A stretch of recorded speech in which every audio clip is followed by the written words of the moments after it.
जय हिंद साथियों। स्वागत है आप सभी का आज के इस डेली करंट अफेयर्स के सेशन में।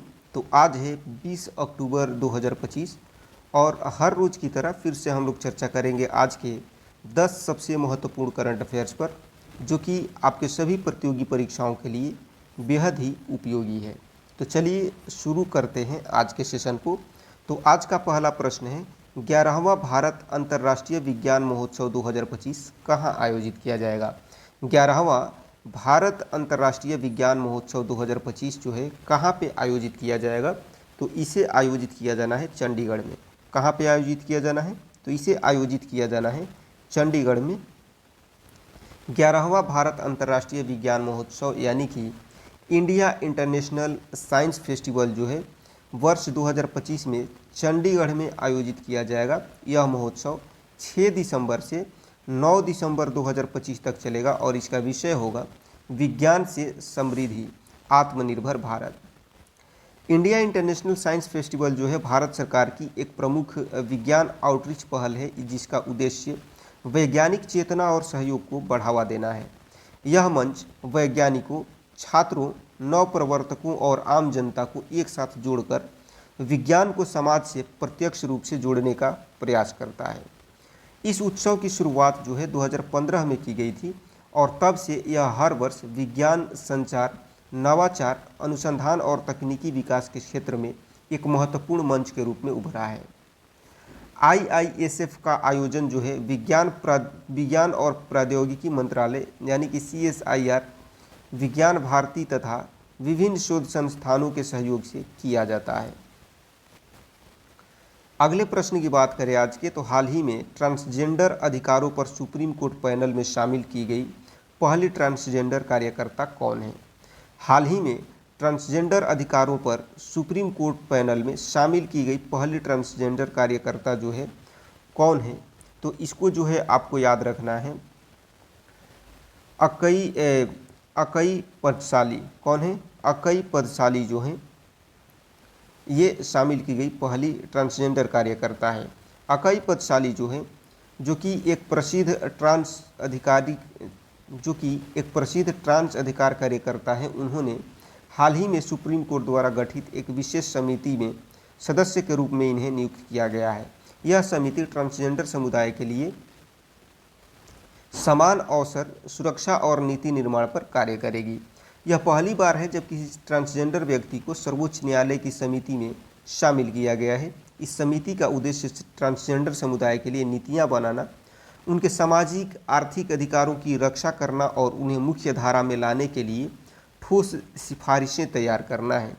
इस समिति की अध्यक्षता न्यायमूर्ति आशा मेनन कर रही हैं। अकई पदसाली पहले से ही राष्ट्रीय नीति निर्माण और मानवाधिकार से संबंधित मुद्दों पर सक्रिय रही हैं। उनकी नियुक्ति भारत में लैंगिक समानता और समावेशी नीति निर्माण की दिशा में एक ऐतिहासिक कदम मानी जा रही है। आज के अगले प्रश्न की बात करते हैं, तो हाल ही में AR रहमान ने किस टेक कंपनी के साथ मिल करके AI संचालित म्यूजिक अवतार प्रोजेक्ट जो है लॉन्च किया है। हाल ही में AR रहमान ने किस टेक कंपनी के साथ मिल करके AI संचालित म्यूजिक अवतार प्रोजेक्ट जो है लॉन्च किया है, तो ये मिले हैं गूगल क्लाउड के साथ। किसके साथ? गूगल क्लाउड के साथ। भारतीय संगीतकार AR रहमान ने हाल ही में गूगल क्लाउड के साथ जो है साझेदारी में एक अनोखे AI संचालित डिजिटल बैंड का अनावरण किया है, जिसका नाम है सीक्रेट माउंटेन। क्या नाम है? Secret mountain. यह बैंड संगीत, कहानी कहने और कृत्रिम बुद्धिमत्ता के मिश्रण का एक नवीन प्रयोग है। इस AI बैंड में 6 आभासी अवतार शामिल किए गए हैं, जिनमें से प्रत्येक अलग अलग सांस्कृतिक पृष्ठभूमि और संगीत शैलियों का प्रतिनिधित्व करता है, जैसे कि कारा, जेनटेम और ब्लॉस। कारा जो है आयरिश गायिका है, जेनटेम तमिल रैपर हैं और ब्लॉस जो है अफ्रीकी ताल वादक हैं। ये अवतार एक साथ मिलकर के वैश्विक संगीत विविधता और रचनात्मकता का प्रतीक बनते हैं। यह परियोजना संगीत और तकनीक के संगम का उत्कृष्ट उदाहरण है। रहमान और गूगल क्लाउड का उद्देश्य है कि AI टूल्स के माध्यम से संगीत निर्माण को और सुलभ, इंटरएक्टिव और बहुभाषी बनाया जा सके। यह पहल भविष्य में कलाकारों को AI की मदद से अपने संगीत को नए स्तर पर ले जाने का अवसर प्रदान करेगी। आज के नेक्स्ट प्रश्न की बात करते हैं तो हाल ही में सोनप्रयाग से केदारनाथ तक 4081 करोड़ की लागत से रोपवे परियोजना बनाने की जिम्मेदारी किस समूह को मिली है? हाल ही में सोनप्रयाग से केदारनाथ तक 4081 करोड़ की लागत से रोपवे परियोजना बनाने की जिम्मेदारी जो है किस समूह को मिली है? तो ये मिला है अडानी समूह को। किसे मिला है? अडानी समूह को ये प्रोजेक्ट मिला है। अडानी समूह जो है इसको उत्तराखंड में सोनप्रयाग से केदारनाथ तक 12.9 किलोमीटर लंबा रोपवे निर्माण करने की जिम्मेदारी दी गई है। इस परियोजना की अनुमानित लागत 4081 करोड़ है और यह भारत की सबसे ऊंची और अत्याधुनिक पर्वतीय रोपवे परियोजनाओं में से एक होगी। यह परियोजना राष्ट्रीय रोपवे विकास कार्यक्रम के तहत सार्वजनिक निजी भागीदारी मॉडल पर संचालित होगी। परियोजना पूरी होने के बाद सोनप्रयाग से केदारनाथ तक की यात्रा का समय जो पहले 9 घंटे था घटकर सिर्फ 36 मिनट का रह जाएगा। इस परियोजना में ट्राई केबल डिटैचेबल गोंडोला तकनीक का उपयोग किया जाएगा जो ऊंचाई वाले क्षेत्रों में अधिक स्थिर, सुरक्षित और मौसम प्रतिरोधी परिवहन प्रणाली प्रदान करती हैं। यह न केवल तीर्थयात्रियों के लिए सुविधाजनक होगा बल्कि केदारनाथ क्षेत्र में पर्यटन और स्थानीय रोजगार के अवसरों को भी बढ़ावा देगी। नेक्स्ट प्रश्न है कि हाल ही में भारत और किस देश ने मार्कोसूर के साथ अपने व्यापार समझौते का विस्तार करने पर सहमति व्यक्त की है? हाल ही में भारत और किस देश ने मार्कोसूर के साथ अपने व्यापार समझौते का विस्तार जो है करने पर सहमति व्यक्त किया है? तो इसको जो है आपको याद रखना है ब्राज़ील के साथ। किसके साथ? ब्राज़ील के साथ में। भारत और ब्राज़ील जो है इसने हाल ही में मार्कोसूर संगठन के अंतर्गत अपने अधिमान्य व्यापार समझौते को विस्तार देने पर सहमति जताई है। इस समझौते का उद्देश्य द्विपक्षीय व्यापार को बढ़ावा देना और दोनों देशों के बीच अधिक क्षेत्रों एवं उत्पादों को व्यापारिक दायरे में शामिल करना है। भारत और मार्कोसूर के बीच यह समझौता पहली बार 2003 में हस्ताक्षरित हुआ था, जिसके बाद 2004 में PTA पर औपचारिक हस्ताक्षर किए गए और इसे 2009 में लागू किया गया। अब इस समझौते के विस्तार से कृषि, औद्योगिक, वस्त्र, दवाइयाँ, रसायन और सेवा क्षेत्र जैसे कई उद्योगों को लाभ मिलने की उम्मीद है। मार्कोसूर की स्थापना 1991 में की गई थी और इसके प्रमुख सदस्य हैं ब्राज़ील, अर्जेंटीना, उरुग्वे और पैराग्वे। भारत इस संगठन का साझेदार देश है और इसके साथ व्यापारिक संबंधों को मजबूत करना भारत की लैटिन अमेरिकी नीति का हिस्सा है। यह कदम दोनों देशों के आर्थिक सहयोग को एक नई दिशा देगा। बढ़ते हैं आज के अगले प्रश्न की ओर। तो आज का अगला प्रश्न जो है कुछ इस प्रकार से है आपके सामने कि हाल ही में भारत और दक्षिण कोरिया के बीच आयोजित पहले द्विपक्षीय नौसैनिक अभ्यास का नाम क्या है? हाल ही में भारत और दक्षिण कोरिया के बीच आयोजित पहले द्विपक्षीय नौसैनिक अभ्यास का नाम क्या है? तो इस अभ्यास का नाम है INROKN जो है इसका नाम है। भारत और दक्षिण कोरिया ने हाल ही में अपना पहला द्विपक्षीय नौसैनिक अभ्यास INROKN आयोजित किया है। यह अभ्यास दक्षिण कोरिया के बुसान नौसैनिक अड्डे पर हुआ, जिसमें दोनों देशों की नौसेनाओं ने मिलकर के समुद्री सुरक्षा, समन्वय और रणनीतिक साझेदारी को मजबूत करने का प्रदर्शन किया। यह अभ्यास 2 चरणों में आयोजित हुआ, बंदरगाह चरण और समुद्री चरण। इन दोनों चरणों के दौरान समुद्री निगरानी, संचार, खोज बचाव और सामरिक युद्धाभ्यास पर संयुक्त प्रशिक्षण हुआ।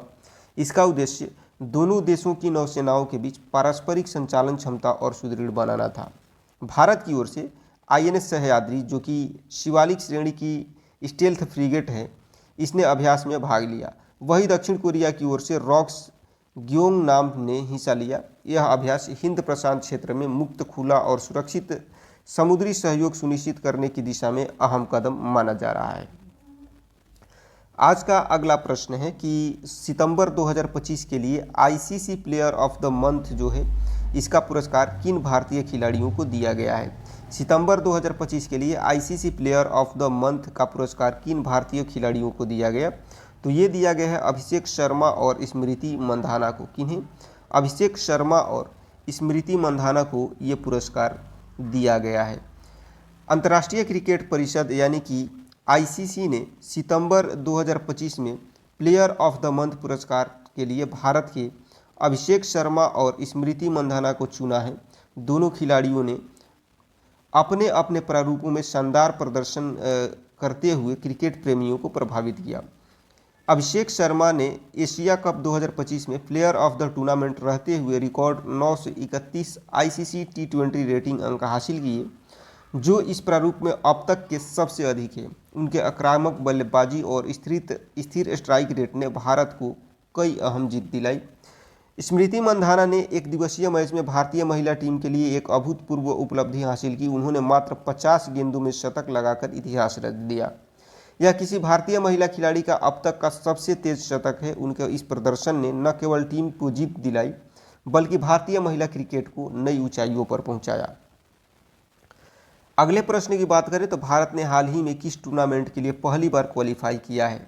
भारत ने हाल ही में किस टूर्नामेंट के लिए पहली बार जो है क्वालिफाई किया है? तो ये आप याद रखिएगा कि AFC अंडर 17 महिला एशियाई कप 2026 के लिए। किसके लिए? AFC अंडर 17 महिला एशियाई कप 2026 के लिए क्वालिफाई किया है पहली बार में। भारतीय अंडर 17 महिला फुटबॉल टीम ने इतिहास रचते हुए पहली बार AFC अंडर 17 महिला एशियाई कप 2026 के लिए क्वालिफाई किया है। टीम ने उज्बेकिस्तान के खिलाफ 2-1 से जीत दर्ज करके यह उपलब्धि हासिल की। यह जीत न केवल भारत के महिला फुटबॉल इतिहास में एक मील का पत्थर है बल्कि युवा खिलाड़ियों के प्रदर्शन का प्रमाण भी है। इससे पहले भारत ने AFC अंडर 17 महिला एशियाई कप के लिए कभी क्वालिफाई नहीं किया था। आखिरी बार 2025 में भारत ने इस प्रतियोगिता में हिस्सा लिया था, लेकिन अब 2026 में टीम अपने नए सफ़र की शुरुआत करेगी। यह भारतीय महिला फुटबॉल टीम की बढ़ती क्षमता और प्रशिक्षण स्तर का प्रतीक है। भारत ने एक साथ 3 महिला श्रेणी अंडर 17, अंडर 20 और सीनियर महिला टीम में एशियाई कप के लिए क्वालिफिकेशन हासिल किया है। यह देश के लिए एक अभूतपूर्व उपलब्धि है जो यह दिखाती है कि भारत अब एशियाई फुटबॉल के उभरते केंद्र के रूप में अपनी पहचान बना रहा है। चलिए बढ़ते हैं अगले प्रश्न की ओर। हाल ही में किस कंपनी ने UPI के माध्यम से म्यूचुअल फंड से भुगतान सुविधा शुरू किया है? हाल ही में किस कंपनी ने UPI के माध्यम से म्यूचुअल फंड से भुगतान की सुविधा शुरू किया है? तो ये जो है शुरू किया है बजाज फिनसर्व AMC ने। किसने? बजाज फिनसर्व AMC ने इसे शुरू किया है। बजाज फिनसर्व AMC कंपनी जो है इसने हाल ही में UPI यानी कि यूनिफाइड पेमेंट्स इंटरफेस के माध्यम से पे विद म्यूचुअल फंड नामक सुविधा शुरू की है। यह सुविधा मनी एप्स के साथ मिलकर के शुरू की गई है और इसे अपनी तरह की भारत की पहल माना जा रहा है, जिसमें म्यूचुअल फंड निवेश को सीधे UPI भुगतान प्रणाली से जोड़ा गया है। इस सुविधा के माध्यम से निवेशक अपने लिंक्ड म्यूचुअल फंड यूनिट्स का उपयोग करके QR कोड स्कैन करके तत्काल भुगतान कर सकते हैं। यह प्रक्रिया पूरी तरह से डिजिटल है और भुगतान की राशि वास्तविक समय में फंड यूनिट से कट करके प्राप्तकर्ता के खाते में स्थानांतरित हो जाती है। इस कदम से न केवल डिजिटल लेनदेन को बढ़ावा मिलेगा बल्कि निवेशकों को अपने निवेश का अधिक लचीला और पारदर्शी उपयोग करने का अवसर भी मिलेगा। यह पहल भारत के वित्तीय इकोसिस्टम और कैशलेस अर्थव्यवस्था की दिशा में मजबूत करेगी। आज के अगले और आखिरी प्रश्न की बात कर लेते हैं। तो हाल ही में चीन में भारतीय वीज़ा आवेदन केंद्र संचालित करने के लिए किस कंपनी को अनुबंध प्राप्त हुआ है? हाल ही में चीन में भारतीय वीज़ा आवेदन केंद्र संचालित करने के लिए किस कंपनी को जो है अनुबंध प्राप्त हुआ है? तो ये प्राप्त हुआ है BLS इंटरनेशनल सर्विसेज लिमिटेड को। किसे? BLS इंटरनेशनल सर्विसेज लिमिटेड को ये प्राप्त हुआ है। भारत सरकार के विदेश मंत्रालय ने BLS इंटरनेशनल सर्विसेज लिमिटेड को जो है चीन के प्रमुख शहरों बीजिंग, शंघाई और ग्वांगझू में भारतीय वीज़ा आवेदन केंद्र यानी कि इंडियन वीज़ा एप्लीकेशन सेंटर संचालित करने के लिए 3 वर्षों का अनुबंध जो है प्रदान किया है। इस अनुबंध के तहत BLS इंटरनेशनल भारतीय नागरिकों और विदेशी आवेशकों के लिए वीज़ा प्रसंस्करण सेवाएं उपलब्ध कराएगा। यह समझौता 14 अक्टूबर 2025 से प्रभावी होगा और BLS को ऐसे केंद्र संचालित करने का अधिकार देगा जो वैश्विक मानकों के अनुरूप तकनीकी रूप से सक्षम, बहुभाषी और उपयोगकर्ता अनुकूल होंगे। इसका उद्देश्य वीज़ा आवेदन प्रक्रिया को तेज और पारदर्शी और सुगम बनाना है। BLS इंटरनेशनल पहले से ही 60 से अधिक देशों में भारत के वीज़ा और पासपोर्ट सेवाएं प्रदान कर रही है।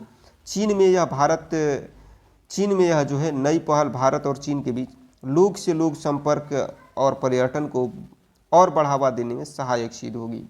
तो ये थे आज के प्रमुख करंट अफेयर्स जो कि मैंने आपको बताया। आपको सारे आर्टिकल्स जो है प्रश्नों के माध्यम से मैंने आपको समझाने का प्रयास किया। तो उम्मीद करता हूँ क्लास आपको बहुत अच्छा लगा होगा।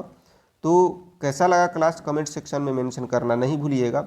अच्छा लगा हो तो लाइक करिएगा, हेल्पफुल लगा हो तो अपने सबसे अच्छे दोस्तों को शेयर भी करिएगा। और यदि आप हमारे चैनल पर नए हैं और आपको लगता है कि हम आपकी प्रतियोगी परीक्षा की तैयारी को और बेहतर बना सकते हैं तो चैनल को सब्सक्राइब करना ना भूलें।